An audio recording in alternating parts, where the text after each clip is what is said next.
Je m'appelle Philippe Lorsignol, je suis réalisateur à la télévision belge de service public, la RTBF. Comme son nom l'indique, le F, ça veut dire francophone. Donc on est très cousins avec le Québec, ça c'est clair, on a des rapports privilégiés. Depuis plus de 20 ans, je travaille dans les magazines exclusivement d'investigation. Des magazines qui sont très porteurs chez nous, qui sont diffusés aux heures de grande écoute. Et le Rwanda est un de mes champs d'action privilégiés parce que j'en suis à mon 7e reportage sur le Rwanda. Sur le Rwanda, justement, on se rencontre dans le cadre du festival Vue d'Afrique pour l'enquête manipulée. Hein, c'est bien ça le titre de votre film. Vous avez dit le Rwanda, en 2014, c'est le 20e, si on peut appeler ça comme ça, 20e anniversaire de ce génocide, ce qui s'est passé au Rwanda. Qu'est-ce qui vous a intéressé au Rwanda la première fois? La toute première fois, c'est-à-dire que bon, quand même, d'une part, il est clair qu'il y a une responsabilité belge au départ. On est l'ancienne puissance coloniale. On a ce génocide qui arrive en 1994 et on a l'impression qu'on tombe des nues, qu'on ne comprend pas. Moi-même, je ne comprends pas ce qui se passe. Et on a cette espèce de psychodrame autour des commandos belges qui sont assassinés. On a l'ONU qui abandonne un petit peu les gens à leur triste sort sur place. On a ce génocide qui se déclenche, tout le monde se défile. Et on se réveille pratiquement 100 jours plus tard avec un génocide épouvantable, un des plus grands génocides qui ait jamais été perpétré. Et évidemment, on doit se poser des questions.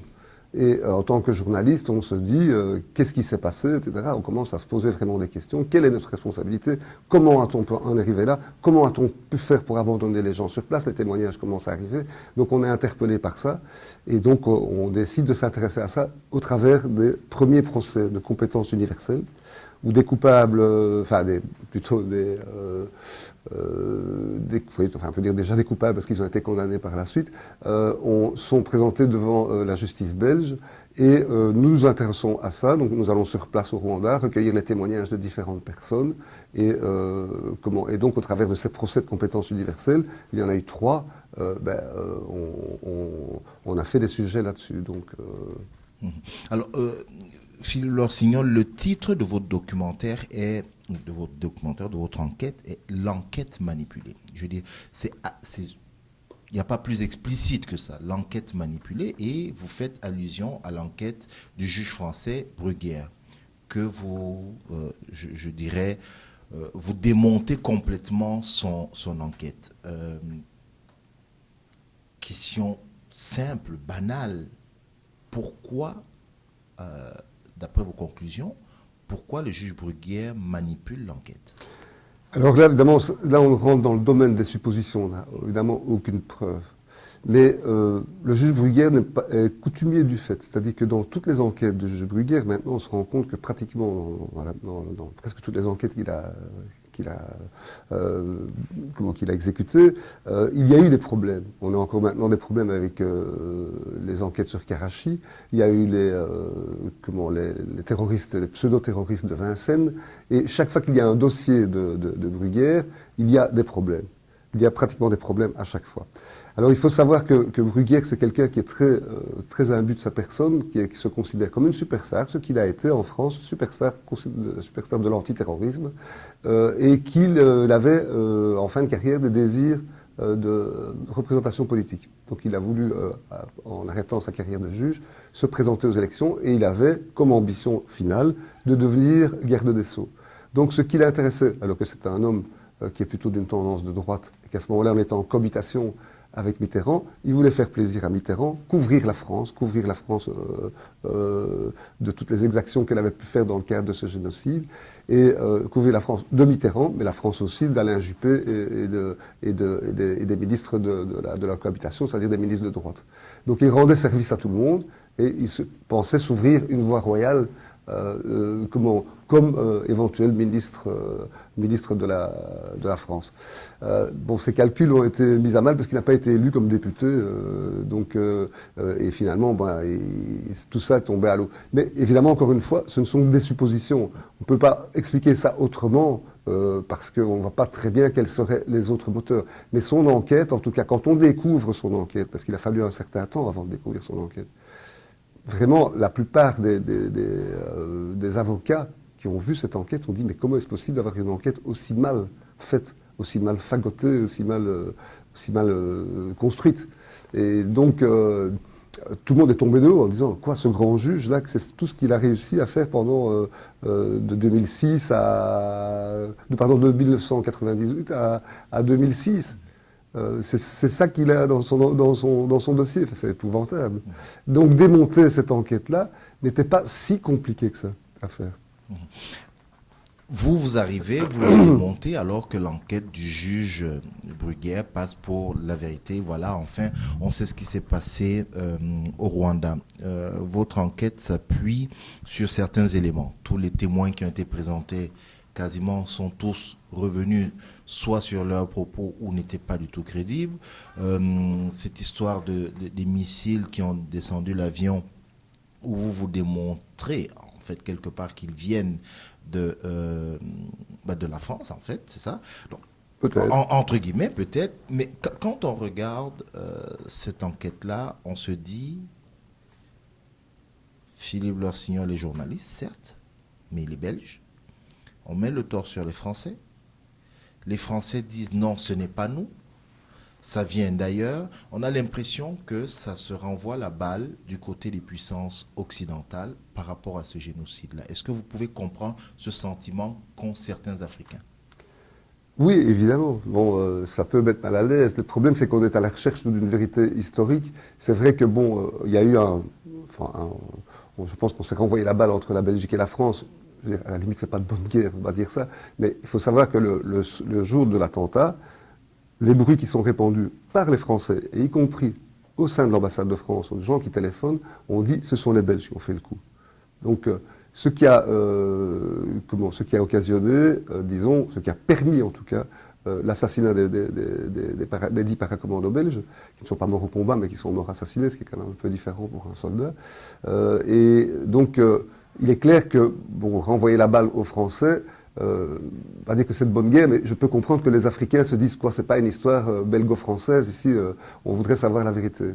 Et je pense que nous on n'a pas d'esprit de revanche, on est des journalistes, on est objectifs.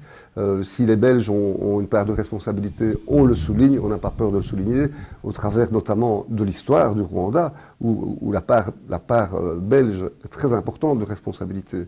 Le fait de ne pas être intervenu ou d'être intervenu extrêmement mollement auprès de l'ONU de la part de nos ministres au moment où on savait que le génocide était en train de se perpétrer, c'est effectivement inacceptable. On a failli à notre devoir moral. Et ça, on le reconnaît. Le Premier ministre belge de l'époque, en 2000, a présenté les excuses du peuple belge. Ce n'est pas suffisant, on se rend bien compte de ça. Les Français ne l'ont toujours pas fait. Et il y a toujours, pour l'instant, et tous les jours, il y a des documents qui sortent pour toujours essayer d'excuser la France. Pour toujours dire non, ce n'est pas vrai, la France n'a pas participé, et on nie des évidences qui sont absolument réelles et confirmées par tout le monde, comme par exemple l'opération Turquoise, qui est considérée par les Français comme une opération humanitaire, et qui était en fait un vaste moyen de faire en sorte que d'évacuer les génocidaires Hutus vers les pays voisins, et notamment vers la France, vers le Québec, vers la Belgique, etc. Donc, et qui s'est interposé de manière à ce que les massacres puissent continuer. Donc les Français ont protégé les massacres.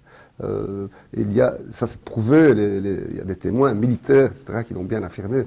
Donc voilà, il y a une responsabilité de la France qui est évidente à tous les niveaux.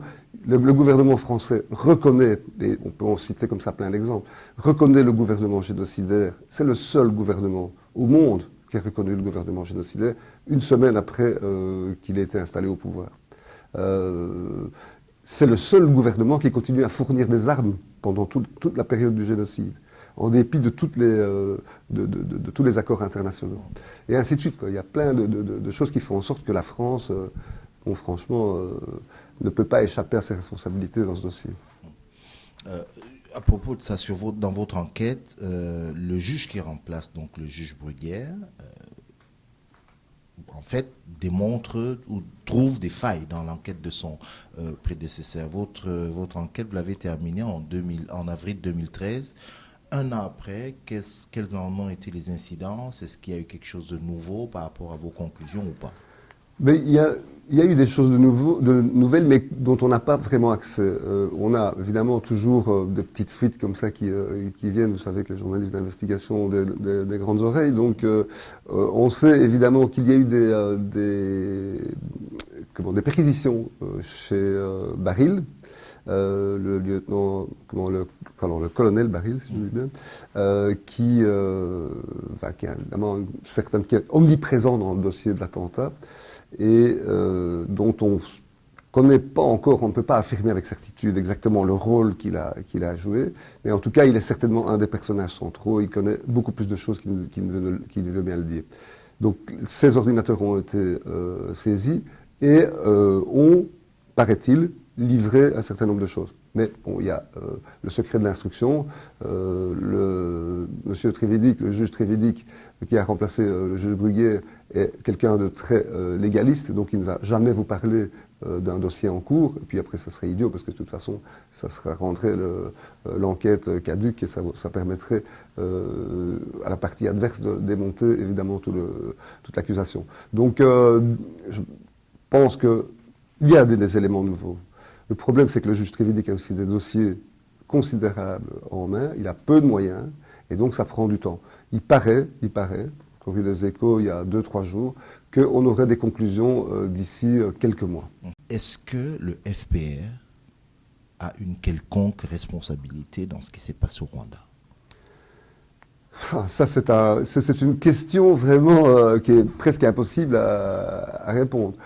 Qui a une responsabilité dans ce qui s'est passé au Rwanda? Oui, le FPR quand même fait la guerre à partir de 90. Il y a déjà la première guerre. Donc effectivement, je dis qu'on n'était pas dans un processus de gens qui veulent s'arranger à l'amiable. Ça voulait se régler par les armes. Ça, c'est déjà une première chose. Donc, ça n'aide pas pour la compréhension entre les peuples. Les accords d'Arusha, sont des accords qui ont terriblement frustré le pouvoir en place et tous les gens qui s'étaient radicalisés autour de ce pouvoir en place. Le FPR obtenait énormément de choses par rapport à sa représentativité. Voilà. Maintenant, en ce qui concerne vraiment le génocide lui-même, tout porte à croire, parce que il y a évidemment beaucoup de versions qui mettent en cause le FPR, et jamais on arrive à des preuves réelles.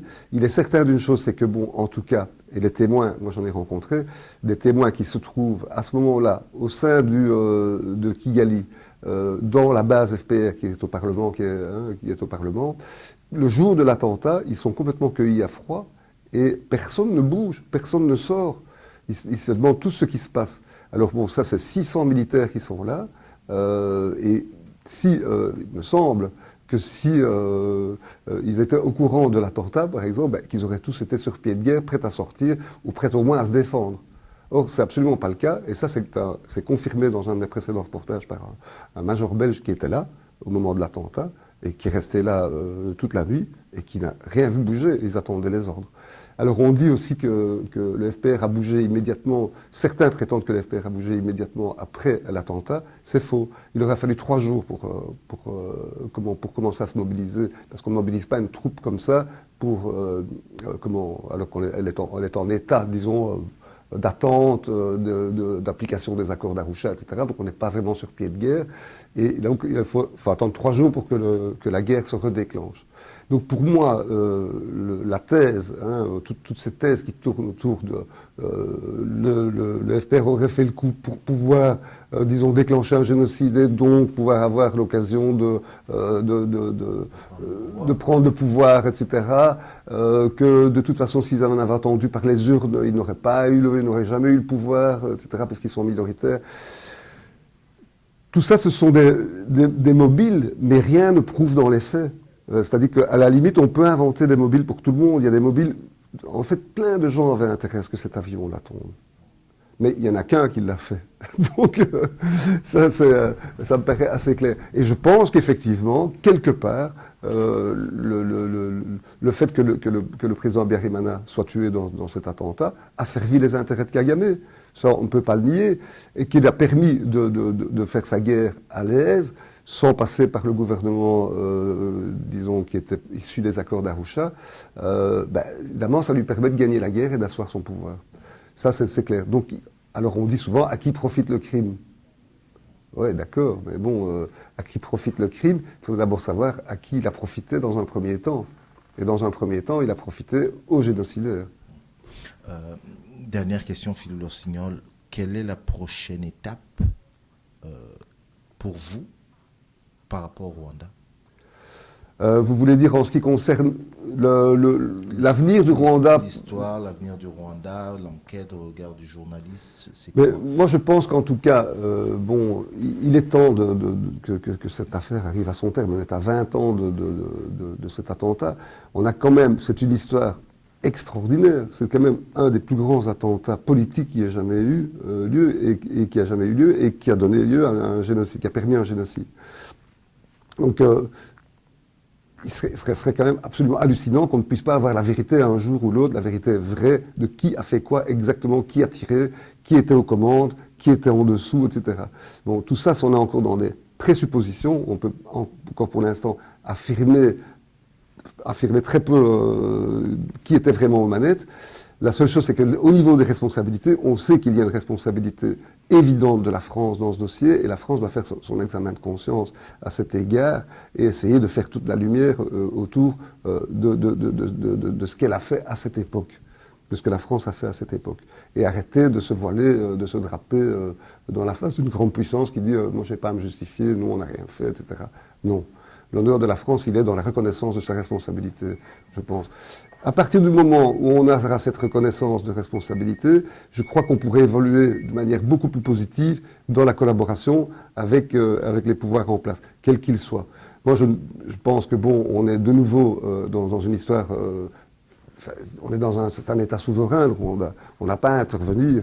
On peut juste intervenir pour coopérer, pour porter un jugement sur le régime actuel de Kagame.